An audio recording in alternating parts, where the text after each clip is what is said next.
कमाइनी, हम लोग जो बात लगातार कर रहे थे, मुद्दों की बात हो रही थी, बहुत सारी चीजें हो रही थी, लेकिन आज की ये जो जीत फिलहाल दिख रही है, उस पर क्या बात की जाए, क्या कहा जाए, कैसे देख रही हैं आप इस जीत को?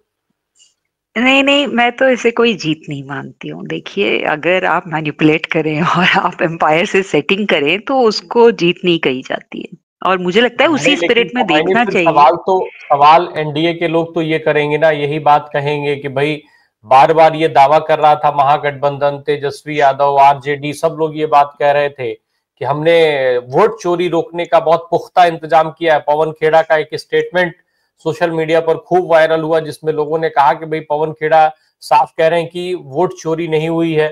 तो जब इस तरीके की बातें खुद विपक्ष कह रहा था, दावा कर रहा था कि हमने वोट चोरी रोकने के सारे उपाय कर रखे हैं, ढोल नगाड़े लाठी सब चीज वायरल कराई गई, अब कैसे कहा जाएगा कि वोट चोरी हुई? नहीं, देखिए, पवन खेड़ा जी ने क्या कहा, कांग्रेस ने क्या कहा, उसके लिए उनको जिम्मेदार नहीं ठहराया जा सकता है। जो हमें दिख रहा था, हम नागरिक समाज से है ना, तो हम नागरिक समाज वाले कह सकते हैं ना कि हमें सुप्रीम कोर्ट का रास्ता दिख रहा था, और हमने भी खूब कहा कि हमने नजर रखी, हम 2 करोड़ एक्सक्लूजन की बात कर रहे थे, देखिए हमने 65 लाख में समेट दिया, ये सब हमने भी कहा। तो रोक तो लगा ही, पर हमें जो दिख रहा है हम उसी पे रोक लगा सकते हैं ना। एक समय था जब हम लोग बिल्कुल ईवीएम ईवीएम करते रह जाते थे। मगर ये अगर कोई यहाँ कहने की कोशिश कर रहा है कि, देखिए, मोटा मोटी क्या कहने की कोशिश की जा रही है कि बिहार की जनता मुद्दों पर नहीं सोच रही है, उसे फर्क नहीं पड़ता कि माइक्रो फाइनेंस में मैं इसको और नैरो डाउन कर लेती हूँ, एक महिला के बतौर मैं इसको नैरो डाउन कर लेती हूँ, और मैं अपना एक कमेंट देती हूँ, फिर आगे जैसे चर्चा बढ़ेगी। औरतों को 10,000 रुपया दिया गया और कहा गया कि औरतें तो हमारी कॉन्स्टिट्युएंसी हैं, औरतें तो हमें वोट देंगी। इसका मतलब औरतें अपने लिए सोच नहीं सकती, उन्हें ये समझ नहीं आ रहा कि 20 साल में 10,000 पाना बेहतर है, या जो प्रोमिसेस इंडिया गठबंधन कर रहा है वो बेटर है, जिसमें कि 30,000 सीएम जो जीविका दीदियां हैं उनको देने की बात हो रही थी, 2500 सब महिलाओं को मंथली देने की बात हो रही थी। तो कहीं पर हमसे ये कहा जा रहा है विश्वास करने के लिए कि महिलाओं ने सोचा, समझा, और बड़े प्रतिशत में निकल करके नीतीश जी की सरकार को वापस लाया। और मैं कह रही हूँ कि हम ये तैयार नहीं है मानने के लिए। भले हम आज बुड़बक दिख सकते हैं, जैसे कि बिहार की वोटर को दिखाया जा रहा है कि अरे, ये तो, इनको तो समझदारी ही नहीं है, ये जानते ही नहीं कि 5-5 साल में बदलते रहना चाहिए, और बदलते रहने से सरकार चेतती है और अपना बेहतर करती है। तो मुझे लगता है कि मेरे दृष्टिकोण से अगर आप पूछे तो हम इसी पे टिकेंगे कि इतनी कोई बड़ी वेव नहीं दिख रही थी एनडीए की। और अभी तो जो मैं रुझान, मतलब मैं तो नहीं फॉलो कर रही हूँ किसी टीवी चैनल को, ईसीआई की वेबसाइट पे देख रही हूँ, मतलब एनडीए गठबंधन को 170 से ऊपर सीटें मिली हुई हैं, ऐसा दिखाया जा रहा है या दिख रहा है। तो ये कौन सी ट्रेंड है, ये कौन सी ट्रेंड है जो जमीन पे हमें दिखी ही नहीं? मतलब रियली बहुत बहुत हार्ड टू बिलीव है। और जब न्यूज़पेपर्स ऐसी हेडलाइंस देते रहेंगे, मैं आपके लिए पढ़ देती हूँ। आज की हेडलाइन है, किसका होगा राज तिलक? तो जब राजा हैं तो फिर लोकतंत्र तो है नहीं, राजतंत्र है, राज तिलक होना है, और राजतंत्र में वोट का कोई महत्व ही नहीं है। इसलिए ठीक है, माई बाप ने जो किया हम उन्हीं को लाएंगे। अगर ये मानते हैं आप बिहार के लोगों के बारे में, जिन्हें सबसे ज्यादा राजनीतिक रूप से सचेत माना जाता है, तो फिर हम क्या ही कह सकते हैं। कमायनी, मैं सीमांचल पर आ रहा हूँ। सीमांचल पर हमारी आपकी बात पहले भी हुई थी।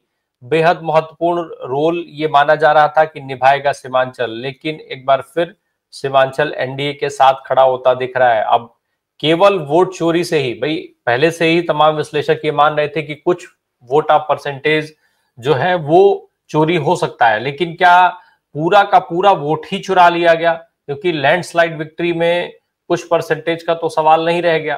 सीमांचल भी उसमें से खास योगदान सीमांचल का भी है उस एनडीए की इतनी बड़ी जीत में। कमायनी, अगर मैं ऐसे मैप खोल के बैठी हूँ इलेक्शन कमीशन का, एक तो इनका चॉइस ऑफ कलर्स अमेजिंग है। कम्युनिस्ट पार्टियों के पास लाल और बैंगनी रंग है, तो मतलब जो सबसे ज्यादा सीट्स लड़ रही है कम्युनिस्ट पार्टी, उसका रंग बैंगनी है, तो आपको पता भी नहीं चलेगा कि वो कितने पे लीड कर रही है। बहरहाल, तो यहाँ पर मैं नक्शा देख रही हूँ, उसमें किशनगंज में एआईएमआईएम लीड में है, और एक सीट पूरे सीमांचल में दिख रही है राजद लीड करते हुए, तो मुझको लगता है कि ये क्या ही कहा जाए, एक तरीका। और मुझे बहुत टेम्पटेशन हो रही है ये कहने की कि भाई मेजॉरिटी कम्युनिटी पूरी तरह जिम्मेदार है, आप कम्युनलिज्म को बढ़ावा देंगे, आप लोगों को इतना इनसिक्योर करेंगे कि उस इनसिक्योरिटी में वो उन लोगों के साथ जाएंगे जो अपनी तरफ कम्युनलिज्म को बढ़ावा दे रहे हैं। पर मैं नहीं कहना चाहती हूँ, बिकॉज ये सच नहीं है इस डिस्कोर्स का। डिस्कोर्स का सच यही है कि वोट मैनिपुलेशन किया जा रहा है और जानबूझकर ऐसा दिखाया जा रहा है। और अब मतलब मैं बहुत समय से आपके शो पे भी पूछ रही हूँ ये सवाल कि क्यों ऐसा समझ फर्स्ट बात फेस और ये है ना कि सेकंड देखिए, फेस।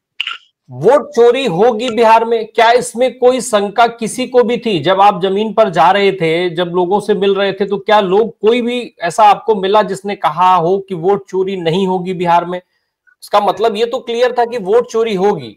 जी सकीब भाई, मैं आ रहा हूं। वोट चोरी होगी ये तो तय था, क्लियर था पहले से ही। इसके बाद भी तमाम जो लोग थे उनको ये भी बताया जा रहा था, हर एक संभव प्लेटफॉर्म से ये बताने की कोशिश की गई कि इसका सिर्फ एक इलाज है, मैसिव वोटिंग। खूब वोट करिए, झूम करके वोट डालिए, इसके अलावा कोई रास्ता नहीं है। चलिए, नहीं आपने नहीं, मगर रिकॉर्ड जो वोटिंग भी कर दी। जी नहीं, पर प्लीज। जो पिछले वक्ता ने बोला, वो कौन लोग आए ट्रेन में भर भर के, वो कौन से लोगों ने वोट दिया, वो जो बाहर खड़े रह गए बूथ के, मैंने सिक्टी से सुना, एक नहीं, साथी ने फोन किया। ये सवाल भी हम लोगों ने उठाया था, ये सवाल भी हम लोगों ने उठाया था कि जिन हम्म लोगों को बसों और ट्रेनों से बैठा करके लाया गया वो लोग कौन है? क्या असल में वो बिहार के निवासी हैं, या फिर वो लोग हैं जो मोबिलाइज वोटर्स के तौर पर भारतीय जनता पार्टी के द्वारा इस्तेमाल होते हैं? हाँ, या वो जो जो जिन लोगों का नाम हमारे साथी फोन करके बोल रहे थे कि अरे इनका नहीं हुआ और इनका नहीं हुआ, वो कौन लोग हैं? वो रैंडम निकाल दिए गए क्योंकि उनके टाइटल सूट नहीं करते और वो नेचुरल अलाइज हैं इंडिया गठबंधन के, इसलिए उनका नाम हटा दिया गया। और अगर उन्होंने ध्यान नहीं दिया, जो ज्यादातर अपढ़ साथियों ने ध्यान नहीं दिया, तो उनको तब पता चला जब पर्चियां बटी और उनके घर पर्ची नहीं आई, या जब वो वोटिंग बूथ पहुंचे और उन्होंने कहा आपका तो नाम हमें मिल नहीं रहा। बहरहाल, बट मैं एक ट्रेंड का कह रही हूँ कि जो कटिहार, मतलब यहाँ पर दिख रहा है कि 5 सीट्स पे एमआईएम लीड कर रही है। मतलब अगर आप देखें तो बड़ा ब्रैकेट वो है, और दूसरा है जो बीजेपी लीड कर रही है। मतलब हम ये कहने की कोशिश कर रहे हैं कि इनके पक्ष का जो भी नैरेटिव है वो बन रहा है। एक ये नैरेटिव भी इनका हमेशा से रहा है कि पोलराइजेशन होगा, हमारे पक्ष में जाएगा, हिंदू हिंदू को वोट करेगा, मुस्लिम मुस्लिम को वोट करेगा, वो भी दिख रहा है इनके। तो मतलब ऐसा लग रहा है कि सारी सेटिंग जो इन्होंने तय किए थे नैरेटिव्स, वो सारे दिख रहे हैं। जबकि एक बहुत अच्छा एग्जाम्पल है इंडिया का नैरेटिव का, वो ये है कि सीएम पद पर बैठे, जो एक बड़ी गरिमा का पद है, हमारे नीतीश जी ने क्लैरिफिकेशन दिया कि ये 10,000 रुपया जो मैंने महिलाओं को दिया है, ये लोन नहीं है, मैं वापस नहीं लूंगा।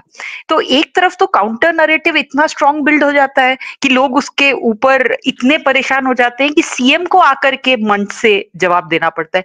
दूसरी ओर सिंपल नैरेटिव्स की वोट चोरी हो रही है, कि कर्ज में फंस रही हैं औरतें, कि बेरोजगारी का दंश झेल रहा है बिहार, ये लोगों को समझ नहीं आया। मतलब इसलिए ये बिल्कुल वही नैरेटिव्स दिख रहे हैं इस मैप में। बहुत ही खूबसूरत मैप है, ईसीआई हर साल लगाता है, ये मैप बहुत ही खूबसूरत है, इसको हम सब देख लें। इसमें वही नैरेटिव दिख रहा है जहां वो दिखाना चाहते हैं। मुझे बस इतना ही कहना है। बहुत